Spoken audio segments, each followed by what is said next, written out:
Assalamualaikum warahmatullahi wabarakatuh. Di sini saya akan menjelaskan secara singkat pembahasan mengenai media pembelajaran dengan menggunakan pendekatan Montessori. Nah, kemarin teman-teman sudah menjawab pertanyaan-pertanyaan yang saya berikan. Ah, dan di sini saya akan sedikit menambahkan informasi mulai dari konsep mengenai Montessori itu sendiri. Jadi pertanyaan pertama, apa yang membuat pendekatan Montessori ini berbeda dari pendekatan yang lain? Di sini kemarin saya memberikan satu bagan. Di bagan ini terlihat jelas bagaimana pembelajaran Montessori berbeda dengan pembelajaran tradisional. Seperti yang kita tahu bahwa selama ini bentuk pembelajaran yang seringkali dari generasi ke generasi kita lakukan adalah pembelajaran tradisional. Pembelajaran tradisional itu yang bagaimana? Ya, di sini terlihat bahwa adult atau kita sebagai orang dewasa dalam hal ini entah itu orang tua, kemudian guru, atau saudara, kita berperan sebagai pengajar, pendidik untuk anak-anak. Nah, di sini panahnya adalah langsung, ya. Jadi kita sebagai orang dewasa mengajari anak-anak secara langsung. Jadi apapun, yang diterima oleh anak itu berasal dari kita. Ini yang membedakan dengan pembelajaran Montessori adalah adanya unsur environment atau lingkungan. Dan di sini kita lihat panahnya tidak hanya dari satu arah saja, dari adult ke anak, tapi panahnya ini berbalik. Yang dimaksud panah berbalik di sini bahwa masing-masing unsur memberikan pengaruh terhadap unsur yang lain. Kalau tradisional, orang dewasa memberikan pengaruh kepada anak-anak, memberikan informasi kepada anak, memberikan ilmu kepada anak, tapi di sini ada pengaruh antara satu sama lain, yaitu bagaimana anak itu mempengaruhi dan dipengaruhi lingkungan, anak mempengaruhi dan dipengaruhi orang dewasa, dan orang dewasa di sini juga mempengaruhi dan dipengaruhi oleh lingkungan dalam proses pembelajaran. Yang dimaksud di lingkungan di sini apa? Lingkungan ini kembali lagi bisa kita artikan sebagai lingkungan keluarga, lingkungan di kelas, lingkungan bermain, lingkungan di sekolah. Tergantung di mana anak itu belajar. Sehingga yang terjadi adalah pertukaran informasi, bagaimana anak mendapatkan informasi, bagaimana anak belajar, itu tidak semata-mata hanya mendengar dari satu pihak saja, dari kita sebagai orang dewasa, tapi dia belajar secara langsung melalui lingkungannya, environment.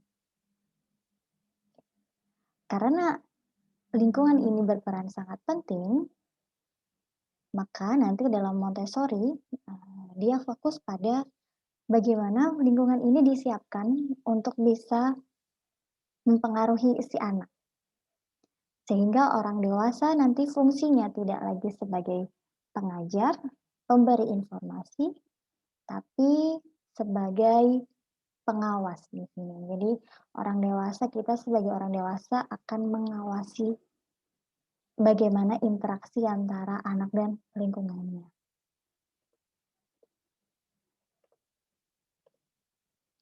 Oke, kemudian yang kedua kita masuk dalam prinsip-prinsip yang ada pada Montessori. Nah, di sini ada 10 prinsip utama yang dijalankan dalam pendekatan ini. Yang pertama tadi, seperti yang saya bilang bahwa lingkungan itu sangat penting, oleh karena itu Montessori berusaha untuk menyiapkan lingkungan yang ideal untuk si anak, untuk belajar.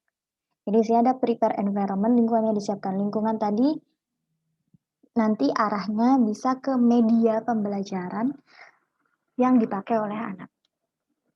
Kemudian prinsip yang kedua, natural desire to learn, keinginan natural anak untuk belajar. Jadi ini yang dikejar oleh Montessori. Jadi tidak kemudian memaksa anak untuk belajar, tapi mengikuti bagaimana keinginan belajar anak itu secara natural.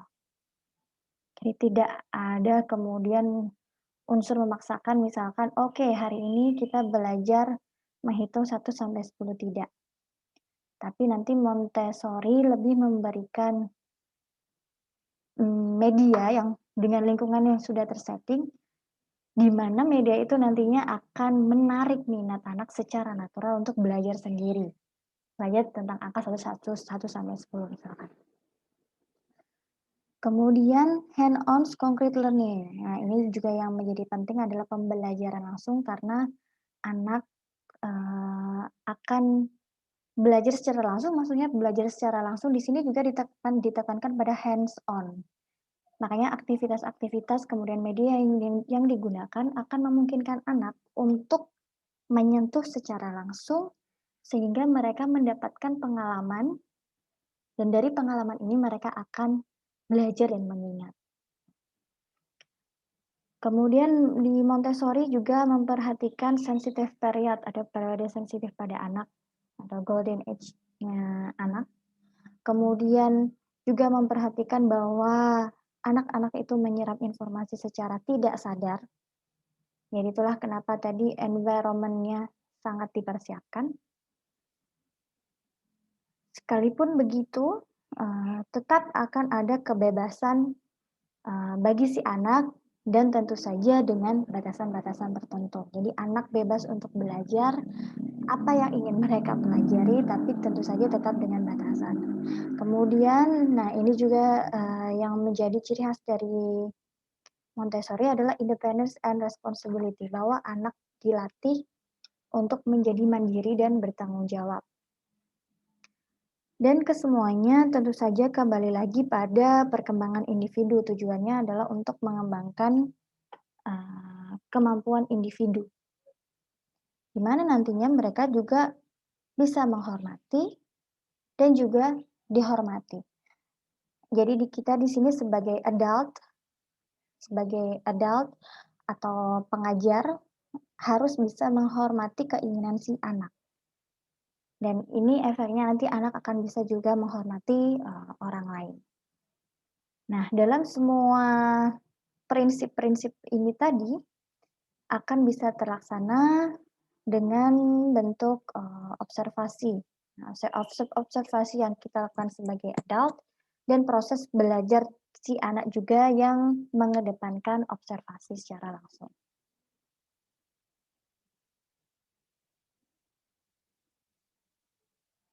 Oke, kemudian apa saja aktivitas anak dalam Montessori? Nah, di sini ada beberapa poin utama yang difokuskan.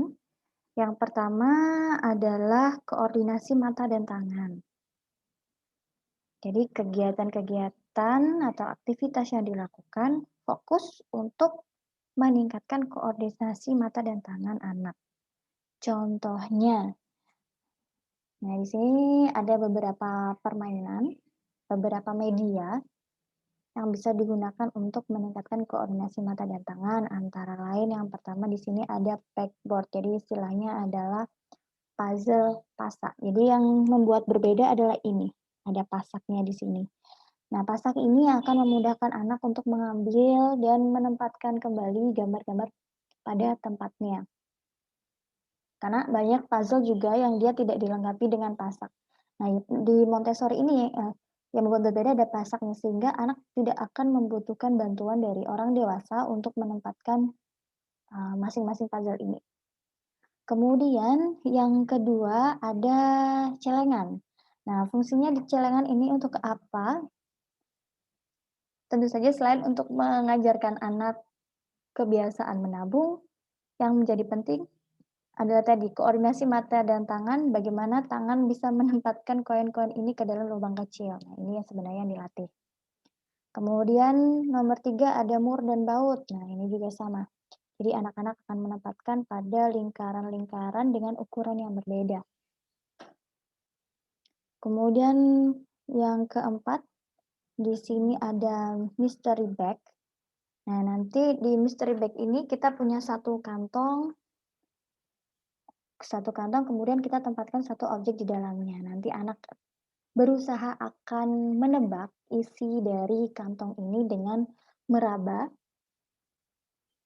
ya dengan, melakukan, dengan meraba kantong itu, kemudian mereka akan menebak. Dan di sini anak juga belajar mengenai bentuk-bentuk.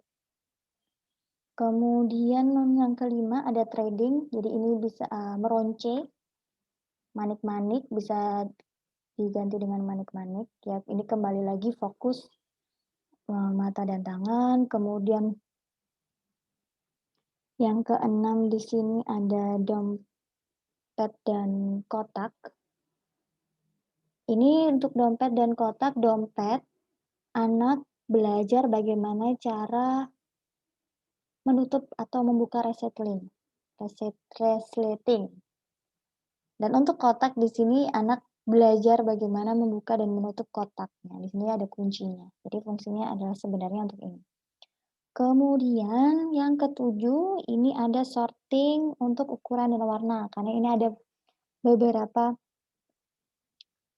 kancing baju, bisa juga nanti diganti dengan manik-manik. Kemudian mereka akan menempatkannya pada botol-botol ini. Nah, sesuai dengan warnanya. Nah, yang terakhir di sini kembali lagi ada pegboard, jadi ada pasak-pasak dan karet. Nah, ini anak berusaha menempatkan karet pada pasaknya dengan membuat bentuk-bentuk tertentu.